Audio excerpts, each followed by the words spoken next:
What's going on, everyone? My name's Tenebris, and you know what they say. Give a man a fish, and he's fed for a day. But teach a man to fish, and he's fed for life. But then, let's go a step further and teach that man to make sushi. So today, I'm not only going to teach you all how to fish properly and easily in Nightingale, but I'm also going to teach you how to set up a sashimi farm. Easily one of the best foods in the game when it comes to worth and mass production. With an insane max recovery of 580 health per minute, solid stamina gains, and a low weight, this is the perfect food for your day-to-day gameplay in Nightingale. We'll be going through 3 levels of this farm, from the early game to the late game, so check the timestamps in the description down below for the farm that best suits your needs. Before we get into these builds though, let's take a quick look at the seeds and fish you'll want to get for the best sashimi in the game currently. First, for the fish, there are 6 types of fish in the game, 2 for each biome of swamp, desert, and forest. You have fen and red-eye bass in the swamp, prismatic and heath pupfish in the desert, and then chaparral and rainbow trout in the forest. Alongside the 6 fish, there are currently 22 seeds in the game, meaning just from fish and seeds alone, there are over 100 possible combinations to make your sashimi. Instead of going through all the possible combinations though, I'm just going to tell you the best here in this video. But if you're curious, you can always try other combinations of oil and fish to create your own sushi. So we have 3 plants and 2 fish you could choose from, whether you're going after health regen or stamina regen. You'll want prismatic pupfish from the desert for health regen, and then rainbow trout for stamina regen in the forest. Then, for the seeds that you'll be mass producing for oil, you can choose from either tomatoes or aloe for health regen, and chamomile for stamina regen. The tomato seeds are better than aloe by 5%, but they're a mid-game resource and a bit more frustrating than aloe to grow, so you can kinda choose between the two for either easier produce or pure optimization. And as a last note, you'll preferably want to stack fish with seeds that cause the same effect to get the best results here. As an editor's note here, the latest update made some changes to farming, so tomatoes might actually be a simple crop to grow now. I'd advise you to try out tomatoes, and if they aren't your preferred yield, then switch to aloe for easy farming. Alright, so to kick this off, a crude fishing hut that's great for the beginning of the game. Light on resources, small in scale, you could take this build to any biome and get great use out of it. The final resource cost of the structure is 151 stone blocks, 3 sticks, 5 wood bundles, and 12 fiber. As an early game tip, it's always a good idea to put down a basket by your build so you could stockpile resources easily. We're going to start off with the foundation, 3 wide and 4 long with a gap of 2 in the middle. We'll then add 4 pillars and 2 sets of stairs, one entering the build and the other down to the water for quick access. We'll then build a small wall around the perimeter alongside a door frame. Next up, we'll place a small peaked roof on top of the pillars and seal it off with stone gables on the ends. And that is that! The structure is complete, so now it's time to add the planters and the crafting stations.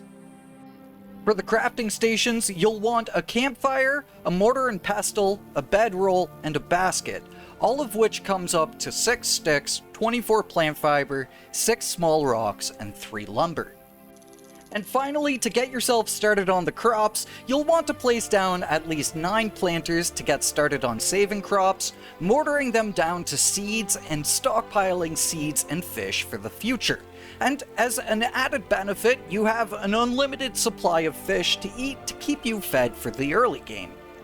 Once you have your planters placed down, you'll want 4 candles to light up your interior and the planters as well. Make sure all stations have the well-lit bonus, and that's that for your fishing hut. So, a couple bits of trivia here. The realm difficulty doesn't affect what you get for fishing, meaning you could set this farm up in the beginning of the game, upgrade it along the way, and get some further use out of a lower level realm. Though the late game fishing farm will also be earning you essence, so you'll want to eventually set up a sashimi farm in a high level realm. We'll cover that later on in this video though. And as a final note on early game fishing, you'll want to progress to the astrolab realm and visit the trader in any biome to unlock the grilled fish recipe. Then, if you haven't yet, pick up the chaparral trout trophy from the antiquarian swamp trader. It is significantly better than typical cooked meat. For our second build, the mid-game fishing farm, it's essentially the same as the first build, but bigger for more crops, though still light on resources, as in the mid-game you're still pretty transient in the game, and not really at the point of settling down yet. If you built that last build, upgrading to this when you have the proper stations will only take you a few minutes at most if you have all the resources on hand. This structure will cost a total of 291 stone blocks, 9 wood bundles, 7 sticks, and 36 fiber. We're going to start with a foundation that is 5 wide and 5 long, again with the hole of 2 in the middle for fishing. We're then going to place stairs at the middle entering the hut and then down to the water, but this time we'll place a couple of pillars too high at the edge of the water here. We'll then surround the build with walls and a door frame to enter. Then we'll build a wall on top of the door frame with 2 half gables on either side, and for the interior, we'll place down 2 additional walls and basically just mirror the shape. And then we'll cap the build off with a roof and gable. Now with the structure finished, you'll need 106 fiber and the 6 sticks for storage and your bed, 6 lumber, 8 carved stone, and 4 stone blocks for 2 mortar and pestles, then lastly 4 wood bundles and 4 ingots for the bonfire. You'll also notice how I have my baskets set up. This is to get the most out of your storage with the least amount of resources, taking up the space of a trunk but offering 75 slots instead of somewhere like 50. Now, you can do this with other storage in the game, but for cost efficiency, we'll just use baskets and save our decent storage system for the final build here. To set this up, you'll want to start off with 3 baskets, and then you'll take your 4th and 5th basket and place them on the outsides, like so. Then you're going to want about 120 lumber for the planters, going 7 planters long, and then 5 planters down the middle, and then 4 planters long, and 3 planters down the middle. At this point, with the refined mortar and pestle, you can start producing oil, and you're going to want tons of seeds to do so. Then to wrap the build, you're going to want 2 lumber, 6 twine, and 1 raw fish for the trout trophy, and then 6 wicks for lighting. Something I like to do is place candles on the edges of planters so that I can clearly see that they're all getting the well-lit buff. Then you can stand inside the hut to be safe from the elements and fish as you grow your crops and refine them into oil and prep for the final step here. So for our endgame sashimi farms, I like to believe that the real endgame of Nightingale is to have nice looking builds. Places we actually like to stay in that are also functional. And this fish farm is a great example of that. Organized planters out in the front, a proper fishing hole in the back, and a cozy Tudor home to stay in while you cook and refine oil. For this build, it's set in 3 parts, and is a bit expensive, but again, that's why this is an endgame build. For the patio, we'll need 80 sticks, 96 wood bundles, 64 plant fiber, 34 lumber, and lastly 30 poles. For the house, we're looking at 272 lumber, 27 bricks, 69 beams, nice, 20 poles, and 45 shingles. And for the dock, we're looking at 102 lumber, 36 beams, and 360 plant fiber. I'm gonna have a pinned comment, but just in case if you didn't see that, all of the materials needed for each farm will be written in the description down below. Now, this build uses a neat trick that I'm excited to show off, but first, let's look at this garden. First, we'll start with a simple crude foundation that is 4 wide and 4 long. We'll then place shack stairs leading on in and Tudor railing all around the edge. And once you've got that done, you've got the garden complete except for the lighting and the planters, which we'll do towards the end here.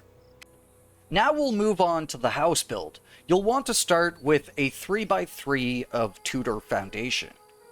Then we'll take shack foundation and lay it along the out and back side of the house towards the water, and place a single foundation at the front as a doorstep. We'll then place shack stairs leading up to the foundations, as well as one out the back, and then we'll place Tudor railings all along the edge. We'll then build the awnings at the side and the front entrance. The side sits in the middle of that original Tudor foundation that we built, and both are made out of Tudor pillars and peaked roofs with gables at the end. For the first floor, we'll place Tudor windows at the corners on the right side and leave room for our doors on the left side. You'll want to make sure that the window sills are facing inwards. We'll then fill in the rest with Tudor solid walls and doors. And to wrap the first floor, we'll place a spiral staircase in the center of the room. Then we'll put in our second floor. We'll then place solar windows on the corners, except for where we have our door awning. We'll just put a solid wall there. We'll then fill in the rest with solid walls. We'll then put in our roof with a roof peak in the middle and gables on the ends. And that is the Tudor home finished. We'll furnish it and put in doors at the end here. So the cool thing about this dock is that it's a second structure built into our first one. It allows us to control things like height a lot more gradually, and a ton of other things I plan on talking about in a video very soon. For now, we'll just start by placing our foundation at the edge of the lake. You might have to reposition this a few times to get it to line up to the stairs on the patio, but it's honestly not too tough to do with just eyeballing things. Once you have your foundation lined up, you'll want to make a ring just like we did with our earlier farms. You'll then want to take Tudor support pillars and place them on every corner of every foundation in the middle, and then every other corner of the foundation on the outside. And then to finish off, we'll place down the shack flat roofs and staircase in the middle, and that's a wrap on the last structure of the day. Now for the planters, you'll want 160 lumber at least, so you could place down somewhere around 40 of them.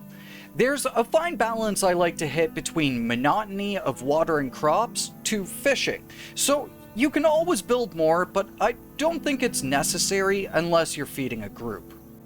You'll want to take the planters from the edge and overlay them to reduce some space. And for lighting the area, we'll just again use simple candles placed in between 4 of the planters so that way they can reach them all, and you'll just mirror it on the other side. Then to finish the lighting, we'll place sconces on the outsides of the doors and on the solid walls inside of the house. This lighting altogether will cost you 12 etched ingots and molded glass and 8 candle wicks. Then we'll place down our 3 doors here. And to wrap things up, let's put together a small kitchen and a bit of storage. This is where you'll get a bit of a list of materials going on. You'll need 17 lumber, 16 carved stone, 8 stone blocks, 6 twine, 1 raw fish, 2 normal ingots, 1 shaft, 3 etched alloy ingots, so that's steel, brass, or bronze, 1 hinge, and 1 copper wire. At the end, when you have your table placed, be sure to put down your meat grinder, as it's what allows you to craft sashimi. Then for our storage, we're going to place down a utilitarian shelf, and then we're going to take Voyager's steamer trunks, and we're going to place them through the shelf here. And this will create a really nice and organized little shelf for you to store your various oils and seeds and plants in. All in all, this is going to cost you 8 lumber, 5 brass ingots, and 5 leather to craft. And as an extra bonus tip at the end here, you'll want to give your recruit the seeds that you're planning on planting, as they'll plant them for you, and then you can just go along and focus on the watering portion. And for our final bit of optimization to turn this into a rather decent essence farm on the side, we'll place down a realm transmuter, put in the angler card, and have the charm of magic bait, and then the charm of bounty so that you can also increase your crop yields, and bam! A super optimized fishing farm.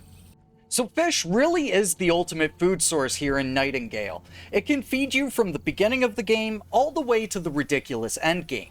If you're building these farms from the beginning, then you'll likely have more sashimi than you can eat come the time you get the recipe, which is traded from the Ascended Swamp Hunt realm, literally the end of the game.